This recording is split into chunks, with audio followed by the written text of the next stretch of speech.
There were moments you fell hard, moments you cried out, waited, hoped, and nothing happened. No rescue, no miracle, no sign. And the question still echoes in your heart. Where was God when I needed him the most? This message is not easy to hear, but it is freeing, because if you are here, it means you have already survived moments that should have destroyed you. If you have ever felt abandoned, ignored, or deeply confused by God's silence, this message is for you, and not by accident. There were times you fell and waited for a hand to stop you, a sign to interrupt the pain, a miracle to change the direction, and nothing happened. And that silence stayed with you. Today, you are going to understand why God watched you fall and chose not to intervene, not because he stopped caring, not because he turned away, but because something far greater was unfolding beneath what your eyes could see. What felt like neglect was precision. What felt like distance was positioning. And what felt like loss was actually preparation, moving in silence. This is not a comforting explanation, it is a revealing one. Because once you see this, you can never see your past the same way again. And I need you to stay until the very end, because one of these reasons may explain everything about your life right now, including the timing you never understood. Before we continue, if you feel this message already touching something deep inside you, like this video to align your spirit with this truth. Subscribe if you haven't yet, so you stay connected to messages meant for your path, and comment 99 below. Because spiritually, 9 represents divine completion, and 99 is the confirmation that a cycle God allowed has fully closed, and a higher one is now opening for you. There was a season when you genuinely believed you had it handled. Not in an arrogant way, not loudly, not consciously. It was subtle, quiet, almost invisible. You planned carefully, thought deeply, calculated every move, adjusted your expectations, adapted your behavior, learned how to survive without asking for help. You became efficient at carrying weight alone, and that is exactly why this fall was allowed. Because control does not always look like pride. Sometimes control looks like responsibility. It looks like maturity. It looks like being the strong one. And while you thought you were trusting God, something slowly shifted beneath the surface. You were trusting your ability to endure more than his ability to intervene. You were trusting your intelligence more than his timing. You were trusting your preparation more than his direction. God watched that happen, and he did not interrupt it. Because if he had stepped in too early, the illusion would have stayed intact. You would have continued believing that as long as you planned well enough, thought far enough ahead, stayed disciplined enough, you could protect yourself from collapse. But there are depths of faith that cannot be accessed through strategy. There are encounters with God that only happen when your systems fail, when your backup plans collapse, when your strength finally admits it has an edge. The fall was not God withdrawing support. It was God removing the false floor you were standing on. And notice this, when you fell, it wasn't just one thing that collapsed. Multiple areas shook at once. Because God was not targeting a situation, he was targeting a mindset. The belief that you had to hold everything together for things to survive. The belief that if you loosened your grip, everything would fall apart. So he allowed it to fall anyway, to prove something shocking. It fell, and you survived. It collapsed, and you were still here. The illusion of control shattered, but your existence did not. That was the revelation. You were never the one holding it all together. You were being held the entire time, and only after the fall did you begin to feel a different kind of strength. Not adrenaline, not survival instinct, something deeper, something quieter, a strength that did not come from effort, but from surrender.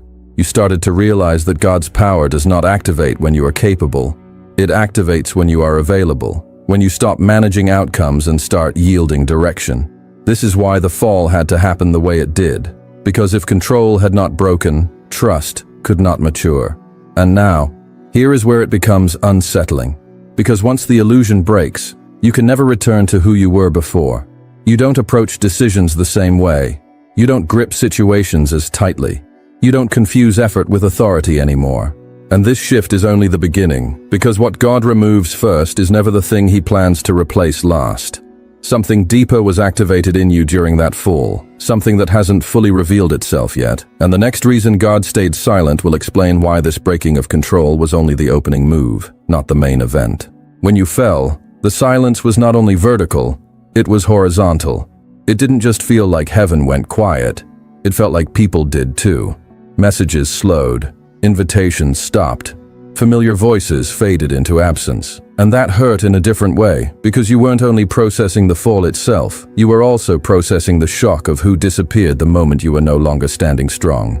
God did not rush to fill that space, and that was intentional. Because there are revelations that cannot happen in crowds. There are truths about connection, loyalty, and alignment that only surface when comfort is removed. The fall created a pause, and in that pause, relationships were tested without anyone saying a word. Some people didn't leave dramatically. They simply drifted. Others became distant, distracted, suddenly unavailable. And a few stayed close, not because they had answers, but because their presence was not conditional on your performance. God stayed silent because this exposure could not be forced. If he had intervened too quickly, the masks would have stayed on. People would have continued showing up for the version of you they benefited from, not the version of you that was becoming. And what is difficult to accept is this: God was not just revealing them to you, he was revealing you to yourself. You noticed who you chased, who you expected to save you, who you were afraid to disappoint. And in that awareness, something painful but powerful emerged. You realized how much of your strength had been tied to being needed, admired, or reliable. The fall stripped that away. It asked a hard question without words. Who stays when you have nothing to offer but honesty? Who listens when you are not inspiring, productive, or impressive? And the answer reshaped your inner world, because what remained after the fall felt different, quieter, fewer voices but clearer ones, fewer connections but deeper alignment. God allowed this reduction not as loss, but as protection, because carrying people who were only assigned to your old season would have slowed you down in the next one. Some relationships were never meant to survive your transformation. They were built around who you were when you were carrying everything, not who you would become once you stopped. And here is the part that carries urgency. The same fall that removed people also refined your discernment. You no longer mistake proximity for loyalty. You no longer confuse familiarity with safety. You feel energy before words now. You sense withdrawal before explanations. And this awareness was born in the silence God allowed. Because he knew that where he is taking you, the wrong connections would be more dangerous than loneliness. And this is where the tension rises, because the next thing God allowed to die during the fall was not external at all. It was something internal, something you had carried for years, without realizing it could not cross into what is coming next. What truly fell that day was not your situation, not your stability, not even your confidence. What fell was a version of you that could not survive where you are being taken, and this is where the story becomes uncomfortable, because the version that had to die was not evil, broken, or weak. It was familiar, it was functional. It was the identity that kept you safe, the one that learned how to adapt instead of confront, the one that chose peace over truth when truth felt too expensive, the one that learned when to stay quiet, when to shrink, when to tolerate what slowly drained you. God allowed the fall because that version had reached its expiration date, even though you still depended on it. The old mindset had patterns that once protected you, but would now limit you. The old habits helped you survive chaos, but they were not designed to steward expansion.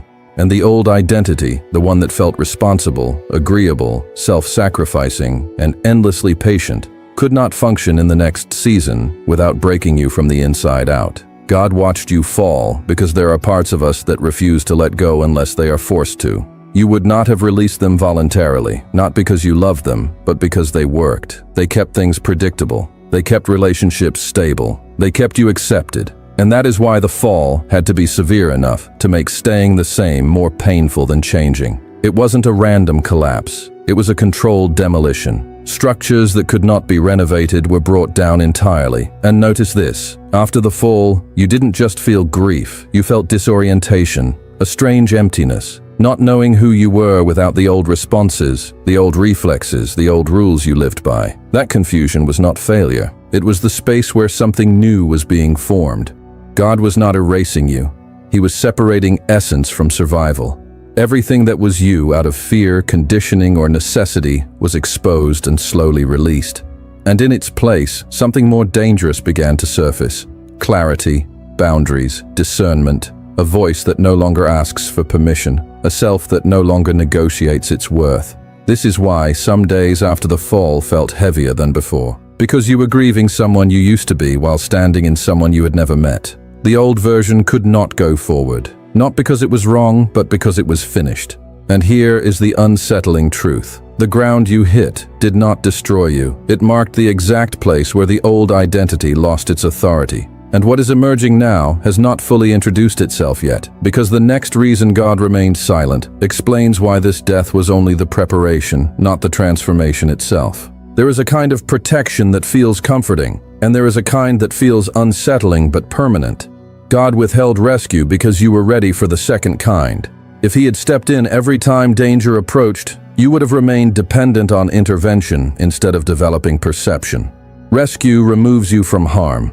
Discernment prevents you from entering it at all. And the fall was the classroom where that shift had to occur. Before, you prayed for outcomes. You asked for doors to open, situations to improve, people to change. But after the fall, something in you recalibrated. You began noticing patterns before consequences, tension before betrayal, discomfort before collapse. God did nothing because he was teaching you to read the atmosphere, not just react to events. Your awareness sharpened in ways that cannot be taught through success. You started sensing when energy shifted in a room, when intentions were misaligned, when words sounded right but carried the wrong weight. That wasn't paranoia, that was perception being activated under pressure. And the cost of this lesson was high, because discernment is born through exposure, not explanation.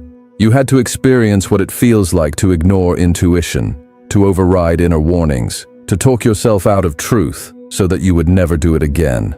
God allowed the fall to imprint wisdom into your nervous system, not just your memory. Now, you don't just hear information, you feel resonance. You don't just listen to promises, you measure consistency. You don't just pray for protection, you move differently. And here is the uncomfortable part. Discernment isolates before it protects. Because once you can see clearly, you cannot unsee what others still tolerate. This is why the fall changed your social tolerance, your emotional boundaries, your patience for chaos disguised as connection. God did nothing because saving you too early would have kept you naive. And naivety is dangerous at the level you are approaching. The wisdom you gained now travels with you. It does not expire. It does not depend on circumstances. It is internal protection. And that is far more valuable than a temporary escape. This is why situations that once confused you now feel obvious in hindsight. Why manipulation stands out. Why fake alignment feels loud. Why peace has become your compass. The fall trained you to see before you step, to sense before you speak, to pause before you commit. And this is where the tension rises again, because once discernment is activated, God begins to trust you with something heavier. Something that requires not just sight, but responsibility. And the next reason he stayed silent explains why this wisdom was only the threshold, not the assignment. Pride is rarely loud in the chosen ones. It does not announce itself with arrogance or cruelty. It hides in competence, in being dependable, in being the one everyone leans on. It hides in admiration, in respect, in the quiet satisfaction of being capable. And that is why it is so difficult to detect.